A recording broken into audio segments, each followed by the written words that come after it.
Hi friend, welcome about this video. तो पिछली video में हमने देखा था कि सेल्स क्या होती है। तो सेल एक small structural and functional unit होती थी हमारी बॉडी का। तो सेल्स में विशेष प्रकार के कुछ सेल ऑर्गेनेल्स प्रेजेंट होते हैं, जैसे mitochondria, Golgi apparatus, Golgi body, endoplasmic reticulum. तो उसी में से बात करेंगे हम माइटोकॉन्ड्रिया की।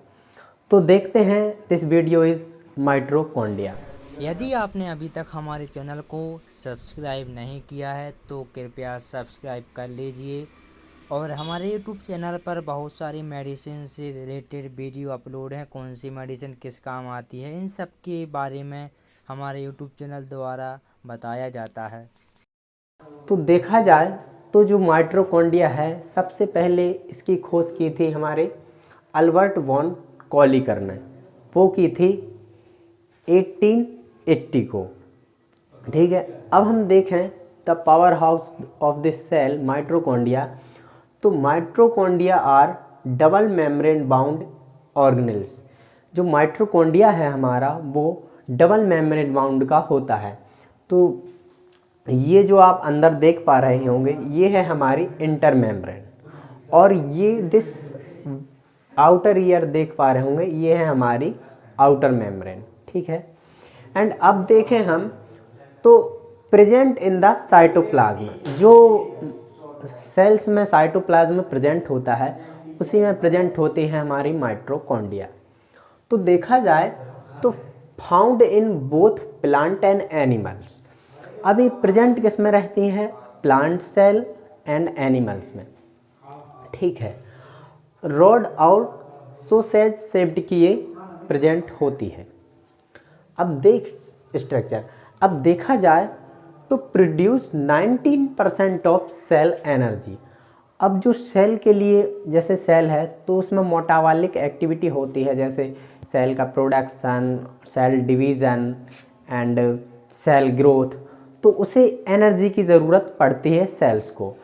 तो जो सेल को एनर्जी की ज़रूरत पड़ती है, तो वो 19% कौन एनर्जी देता है? माइटोकॉन्ड्रिया। किसको? सेल को। अब देखें तो ये देता है एटीपी के फॉर्म में, इसलिए power house of this cell हम माइटोकॉन्ड्रिया को कहते हैं। अब देखा जाए तो कन्वर्ट न्यूट्रिएंट इनटू एटीपी। अब हम जो न्यूट्रिएंट लेते हैं, जैसे प्रोटीन, फैट्स, विटामिन्स, मिनरल, तो ये कन्वर्ट करता है कि किसमें? एटीपी के रूप में, mitochondria. And in the presence of oxygen.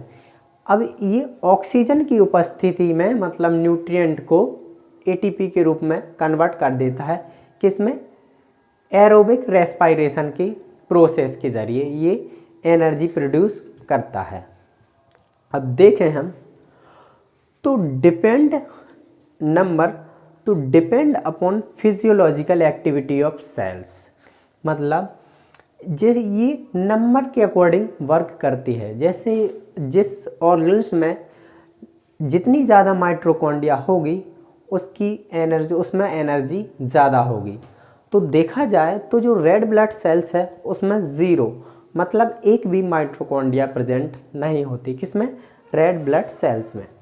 और देखा जाए तो जो लीवर्स है, लीवर सेल हो गए, मसल्स हो गए, इसमें माइटोकॉन्ड्रिया की संख्या ज़्यादा होती है। वो क्यों ज़्यादा होती है? क्योंकि इसका काम ही है एनर्जी को प्रोड्यूस करना। और जो लीवर मसल्स हो गए हैं, इनको बहुत ज़्यादा एनर्जी की ज़रूरत पड़ती है। तो इन्हीं सेलों में ये 1000 से 2000 तक प्रेजेंट। तो फ्रेंड्स, अब हम देखते हैं माइटोकॉन्ड्रिया का स्ट्रक्चर कुछ किस प्रकार से होता है। तो देखा जाए तो डबल मेम्ब्रेन बाउंड रोड और सोसेज शेप्ड होता है एंड 1 to 10 माइक्रोमीटर्स का होता है। और कैसा होता है? रॉड और सोसेज शेप का। तो देखा जाए तो इसमें कौन कौन सी लेयर रहती हैं? Outer membrane and inner membrane, और इन दोनों के बीच होती है कौन सी? Inter membrane space. चलिए देखते हैं। तो जो ये हमारा माइटोकॉन्ड्रिया का स्ट्रक्चर है, तो जो आप ये लेयर आप देख पा रहे होंगे, इसे हम कहते हैं आउटर मेम्ब्रेन। ठीक, ये होती है आउटर मेम्ब्रेन, जो बाहर की साइड होती है। एंड जो अंदर जो माइटोकॉन्ड्रिया के अंदर ये जो फोल्ड हैं इन्हें कहते हैं हम इनर मेम्ब्रेन, ठीक है। और ये इनर मेम्ब्रेन, जी आउटर मेम्ब्रेन और इनर मेम्ब्रेन के बीच जो स्पेस है इसे कहते हैं हम इंटर मेम्ब्रेन स्पेस, ठीक है। तो compost of phospholipid bilayer and protein, ठीक है, प्रोटीन। तो जो सेल्स की लेयर्स होती है मतलब प्लाज्मा मेम्ब्रेन, वो भी किसकी बनी होती है, फास्फोलिपिड एंड प्रोटीन की। उसी प्रकार माइटोकॉन्ड्रिया की भी जो outer layer and inner layer है वो किसकी बनी होती है, फास्फोलिपिड एंड प्रोटीन से बनी होती है। अब देखें क्रिस्टल, तो क्रिस्टल क्या है, तो जो फोल्ड है, ये जो आप फोल्ड देख पा रहे हैं, जो फोल्डों के बीच जो स्पेस है, ये आप स्पेस ये देख पा रहे होंगे, ये स्पेस है, तो इसे हम कहते हैं क्या, क्रिस्टल। एंड मैट्रिक्स, तो मैट्रिक्स क्या है, तो इस शेप्स के अंदर जो ऑर्गेनेल्स या कोई सब्सटेंस प्रेजेंट हो है इसे हम क्या बोलते हैं, मैट्रिक्स। चलिए अब हम देखते हैं आउटर मेम्ब्रेन। तो जो आउटर मेम्ब्रेन है वो an outer membrane which contains many pores allowing free process of small molecules. अब कहने का मतलब ये है कि जो स्मॉल मॉलिक्यूल्स होते हैं, क्योंकि ये आउटर मेम्ब्रेन फ्रीली परमिएबल होती है, तो जो allowing free passes of small molecule, जो स्मॉल मॉलिक्यूल्स होते हैं वो फ्रीली पास हो जाते हैं किससे, आउटर मेम्ब्रेन से, मतलब वो आउटर मेम्ब्रेन से अंदर पास हो जाते हैं स्मॉल मॉलिक्यूल्स, ठीक है। अब देखें हम, तो जो इनर मेम्ब्रेन है ये, तो इंटर मेम्ब्रेन क्या है, space below outer and inner membrane.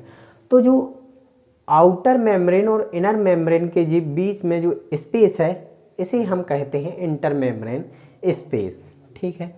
ये दोनों के बीच जो स्पेस देख पा रहे हैं इसे हम कहते हैं इंटर मेम्ब्रेन स्पेस।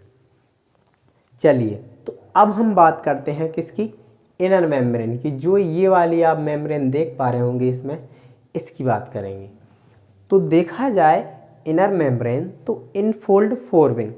अब ये फोल्ड क्यों है, क्योंकि ये बहुत बड़ी होती है और इसके लिए ये फोल्ड इसलिए है क्योंकि ये आसानी से उसमें आ जाए।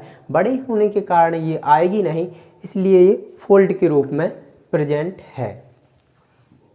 अब देखें हम, तो कंपार्टमेंट क्रिस्टल, और किसके कंपार्टमेंट, ये जो कंपार्टमेंट है ये जो देख पा रहे हैं, ये 1 2 3, ये कंपार्टमेंट बहुत सारे हैं।